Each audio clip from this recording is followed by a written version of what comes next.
Assalamualaikum warahmatullahi wabarakatuh. Selamat datang di The Power of Literasi. Terima kasih telah berkunjung ke channel The Power of Literasi. Kami adalah reviewer yang akan setia membacakan buku-buku yang menarik dan bermanfaat bagi kita semuanya. Untuk membaca keseluruhan dari buku ini, sangat disarankan untuk membeli buku aslinya pada marketplace, online store maupun offline store kesayangan kalian.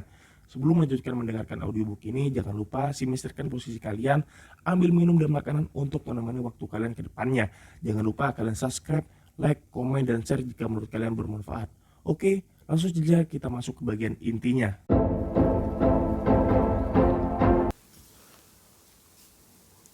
Buku 1 bagian 2. Retorika dapat didefinisikan sebagai kemampuan menemukan alat-alat persuasi yang tersedia pada setiap keadaan yang dihadapi. Fungsi ini hanya dimiliki oleh seni retorika. Seni lain mengajarkan atau memaparkan suatu subjek bahasanya. Misalnya, ilmu kedokteran mengajarkan tentang sehat dan tidak sehat, ilmu biometri tentang sifat-sifat ukuran, dan ilmu aritmatik tentang angka-angka. Demikian halnya dengan cabang seni lain. Sementara, retorika dipandang sebagai kemampuan menemukan alat-alat persuasi pada hampir semua subjek bahasan yang dihadapi. Karenanya, dikatakan bahwa berdasarkan karakter teknisnya, retorika tidak terkait pada golongan subjek ilmu manapun. Sebagian alat persuasi merupakan bagian dari seni retorika. Sebagian lainnya berada di luar cakupan seni retorika. Alat persuasi yang berada di luar cakupan seni retorika adalah segala sesuatu yang tidak berasal dari pembicara dan sudah ada sejak awal. Saksi-saksi, bukti yang diberikan di bawah tekanan, kontak tertulis, dan lainnya. Alat persuasi yang merupakan bagian dari seni retorika adalah segala sesuatu yang bisa dibuat oleh pembicara menggunakan prinsip-prinsip retorika.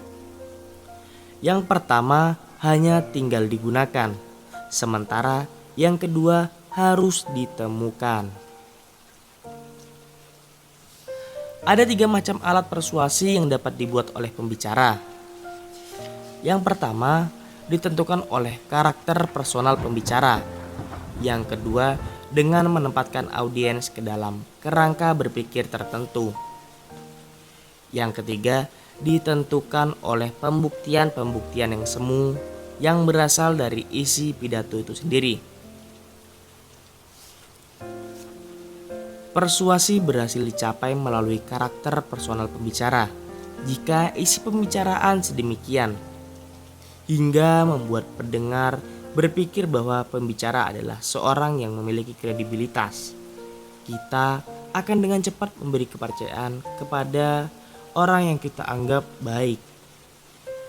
Apapun yang dikatakannya secara umum dianggap benar, dan ketika kepastian tentang sesuatu tidak dapat diperoleh, sementara pandangan orang berbeda-beda, maka apa yang dikatakannya dianggap sebagai kebenaran sesungguhnya.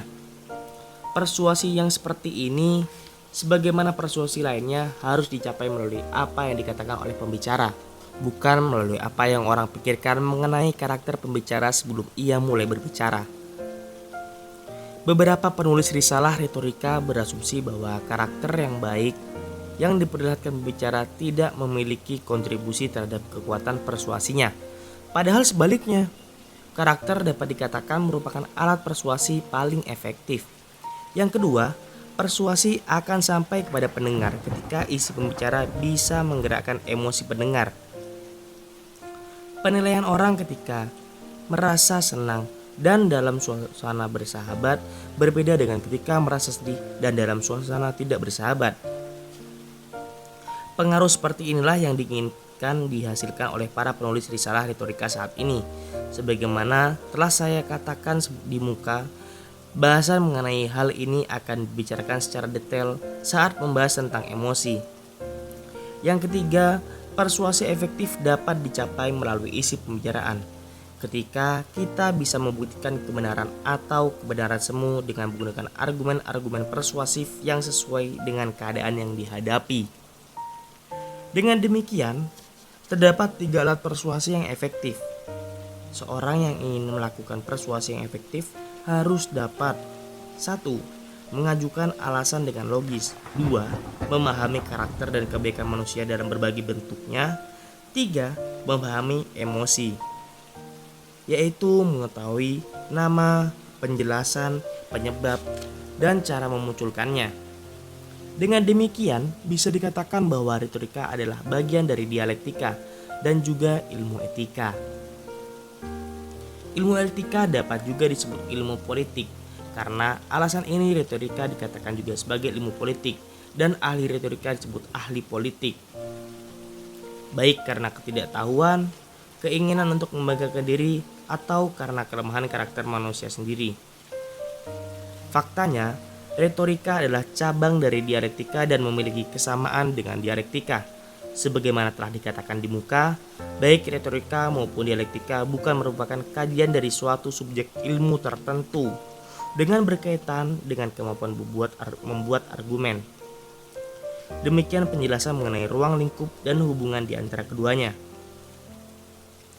Dalam hubungannya dengan persuasi yang dicapai melalui pembuktian atau pembuktian semu, sebagaimana dalam dialektika ada induksi di satu sisi dan silogisme atau silogisme semu di sisi lain.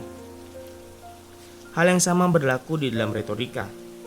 Contoh, di dalam retorika identik dengan induksi dalam dialektika, entimen dengan silogisme, dan entimen semu dengan silogisme semu. Saya sendiri menyebut entimen sebagai silogisme retoris dan contoh sebagai induksi retoris. Melakukan persuasi melalui pembuktian pada kenyataan adalah menggunakan entimen atau contoh.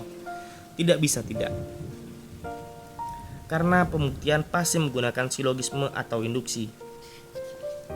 Sebagaimana dijelaskan dalam analitik, risalah karya Aristoteles lainnya yang membahas tentang silogisme dan demonstrasi. Maka mengikuti apa yang telah dikatakan sebelumnya, entimen adalah silogisme dan contoh adalah induksi. Perbedaan antara contoh dan entimen dijelaskan pada satu bagian di dalam topik yang membahas induksi dan silogisme. Ketika pembuktian sebuah proposisi atau pernyataan didasarkan pada sejumlah kasus serupa, dalam dialektika ini disebut dengan induksi dan dalam retorika disebut sebagai contoh.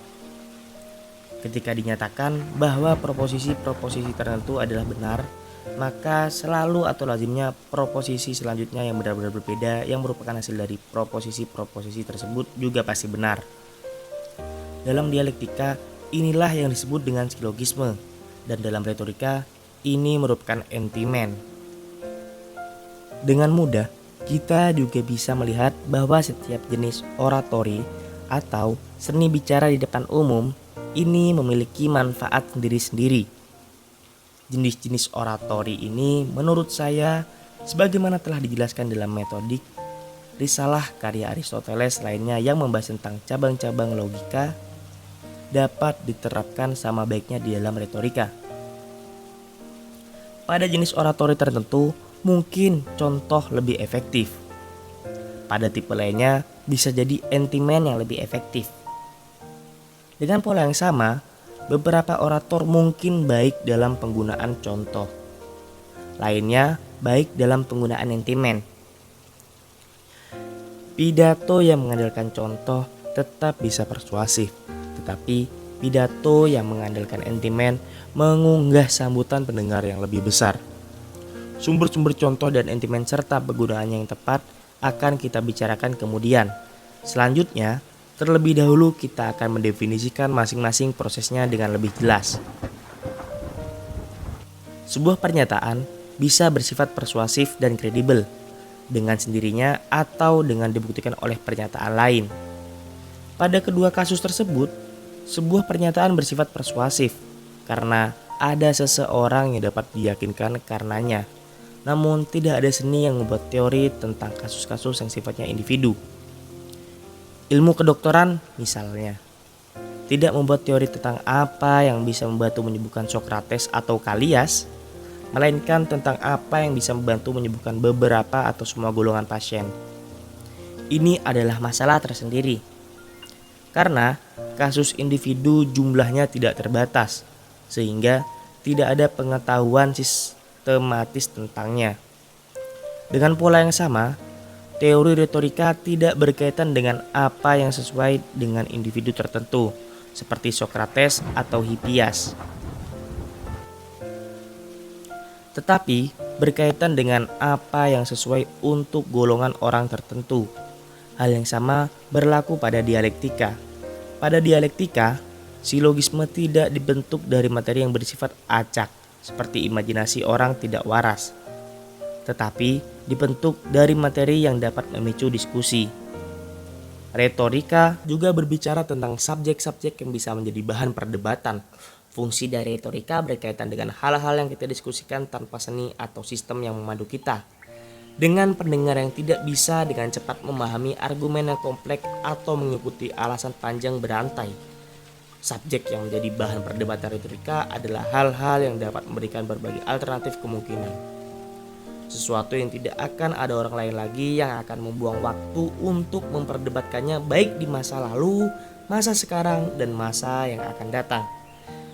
Kita bisa membuat silogisme dan menarik kesimpulan dari sesuatu yang sebelumnya telah dibuktikan dengan silogisme, atau dari premis-premis yang belum dibuktikan dengan silogisme, tetapi sulit diterima, sehingga memerlukan pembuktian. Penalaran jenis ini akan sulit diikuti karena proses pembuktian panjang, dengan asumsi audiens kita bukan pemikir yang terlatih. Penalaran jenis kedua akan gagal mendapatkan persetujuan pendengar karena didasarkan pada premis-premis yang tidak diakui atau diyakini secara umum. Entimen dan contoh harus berkaitan dengan apa yang menjadi subjek utama. Contoh menjadi induksi dan entimen menjadi silogisme dari hal tersebut. Entimen harus terdiri dari beberapa proposisi, biasanya lebih sedikit dibanding proposisi yang diperlukan untuk membuat silogisme normal. Jika proposisinya adalah fakta yang familiar, kita tidak perlu menyebutkannya lagi.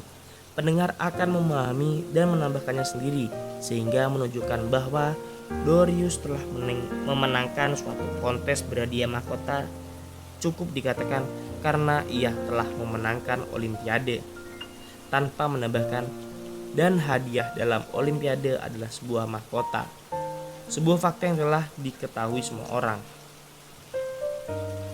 Dalam membuat silogisme retoris, entimen kita hanya dapat menemukan sedikit faktor yang memiliki sifat pasti.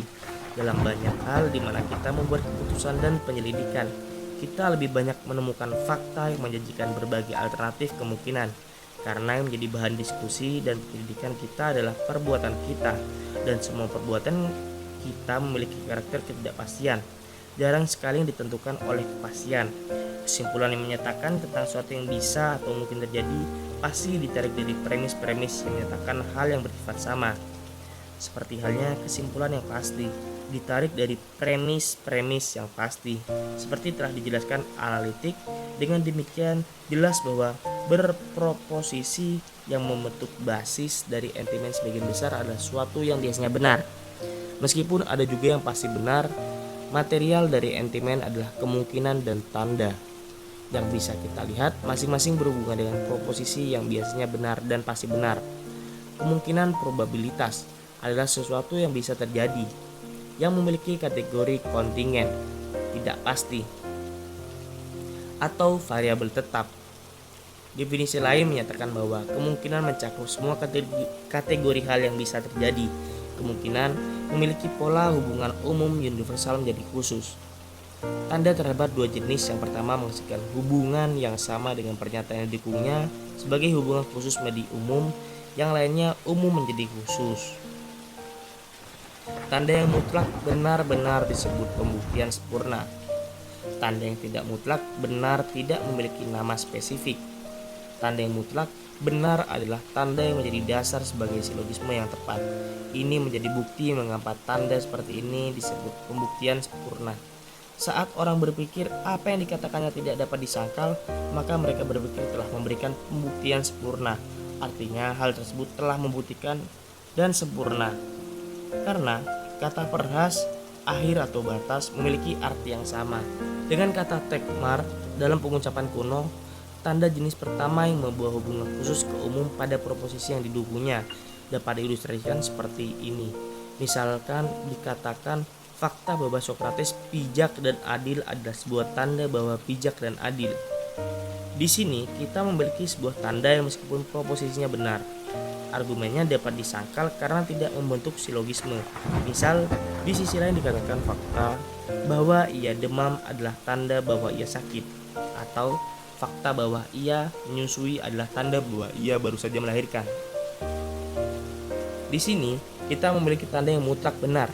Satu-satunya tanda bisa menggantikan pembuktian sempurna karena merupakan satu-satunya tanda yang jika pertanyaannya khusus benar maka tidak dapat disangkal. Tanda jenis kedua yang proposisi yang didukung menghasilkan hubungan umum ke khusus dapat diilustrasikan dengan ungkapan fakta bahwa ia bernapas cepat adalah tanda bahwa ia demam. Argumen ini juga dapat disangkal bahkan jika pertanyaan tentang bernapas cepat adalah benar karena orang bisa bernapas cepat meski tidak demam. Demikian sifat dari kemungkinan tanda dan pembuktian sempurna serta perbedaan di antara mereka. Deskripsi yang lebih eksplisit mengenai poin-poin tersebut telah diberikan dalam analitik. Juga penjelasan tentang mengapa sebagian penalaran tersebut dapat digunakan untuk membuat silogisme dan sebagainya tidak bisa. Contoh, dideskripsikan sebagai salah satu jenis induksi. Sifat khusus subjek bahasanya yang membedakan dari jenis yang lainnya juga telah dibahas di atas. Hubungannya dengan proposisi yang didukungnya bukan dari khusus ke umum, juga bukan dari umum ke khusus atau umum ke umum, melainkan dari khusus ke khusus atau sejenis ke jenis. Jika terdapat dua pernyataan dengan susunan sama dan salah satunya lebih familiar, maka yang lebih familiar adalah contoh. Contohnya, argumen bahwa ketika Dionysius meminta pengawal pribadi, maka ia berencana menjadi Raja Lalim. Karena sebelumnya Pisistratus berkeras meminta pengawal pribadi dengan tujuan yang sama. Ia menjadi Raja Lalim segera setelah mendapatkan pengawal pribadi. Begitu juga Diognetus di Megara. Dan dengan cara yang sama semua kejadian serupa yang diketahui pembicara dijadikan sebagai contoh untuk menunjukkan sesuatu yang belum diketahui, yaitu bahwa Dionysius memiliki tujuan yang sama dengan permintaan itu.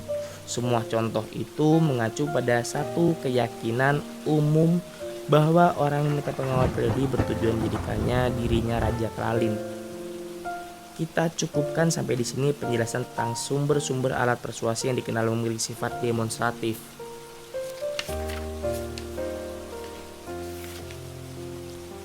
Ada perbedaan penting di antara dua jenis sentimen yang luput dari perhatian hampir semua orang. Suatu hal yang terjadi pada silogisme dan dialektika, salah satu jenis sentimen berada dalam tataran retorika, sebagaimana salah satu jenis silogisme berada dalam tataran dialektika, sementara jenis lainnya berada dalam tataran seni dan keterampilan lain, baik yang telah ada maupun yang masih dipelajari. Jika tidak mengetahui perbedaan ini, maka orang tidak akan menyadari bahwa semakin pembicara berusaha menguasai subjek pembicaraan tertentu dengan baik, semakin mereka menjauh dari tataran retorika dan dialektika. Agar lebih jelas, berikut penjelasannya. Subjek bahasan yang sesuai untuk silogisme dialektis dan silogisme retoris adalah hal-hal yang dengan subjek itu kita bisa menggunakan strategi argumen reguler atau universal, yaitu strategi argumen yang dapat diterapkan dengan sama baiknya pada bahasan tentang retorika moral, ilmu politik, dan hal lain yang tidak saling berkaitan. Ambil misalnya strategi argumen tentang lebih atau kurang. Dengan strategi argumen ini kita bisa membuat silogisme atau sentimen tentang hal apapun yang secara esensial merupakan subjek-subjek yang tidak saling berkaitan dengan sama mudahnya, seperti pada etika, moral, ilmu alam, atau apapun. Tetapi ada juga strategi argumen khusus yang menggunakan proposisi yang hanya berlaku untuk kelompok atau golongan tertentu, sehingga ada proposisi mengenai ilmu alam yang tidak bisa digunakan untuk membuat sentimen atau silogisme mengenai etika, dan ada proposisi mengenai etika yang tidak dapat digunakan untuk membuat sentimen silogisme mengenai ilmu alam. Prinsip yang sama berlaku untuk hal lainnya. Strategi argumen umum tidak memiliki pokok bahasan khusus-khusus. Karenanya tidak akan membuat kita lebih memahami suatu hal secara khusus. Di sisi lain, semakin baik seseorang memilih proposisi yang sesuai untuk strategi argumen khusus, semakin ia secara tidak sadar menciptakan ilmu yang berbeda dengan dialektika dan retorika. Ia mungkin berhasil mengungkapkan prinsip-prinsip yang diperlukannya, tetapi ilmu yang digunakannya bukan lagi dialektika atau retorika, melainkan ilmu bagi prinsip-prinsip yang ditemukannya. Faktanya, kebanyakan entimen menggunakan strategi argumen khusus atau spesial. Secara komparatif, hanya sedikit entimen yang menggunakan strategi argumen umum atau universal. Oleh karenanya, dalam membuat entimen, kita harus dapat membedakan kapan harus menggunakan strategi argumen dan kapan kita harus menggunakan strategi argumen umum. Pada strategi argumen khusus, proposisi yang digunakan bersifat spesifik untuk pokok bahasan tertentu. Pada strategi argumen umum, proposalnya berlaku secara umum untuk semua pokok bahasan. Kita bisa memulai dengan strategi argumen khusus, tetapi pertama-tama mari kita klasifikasikan retorika sesuai jenisnya, sehingga kita dapat membahasnya satu persatu, menemukan elemen-elemen pembentuknya, serta proposisi yang harus digunakan pada masing-masingnya.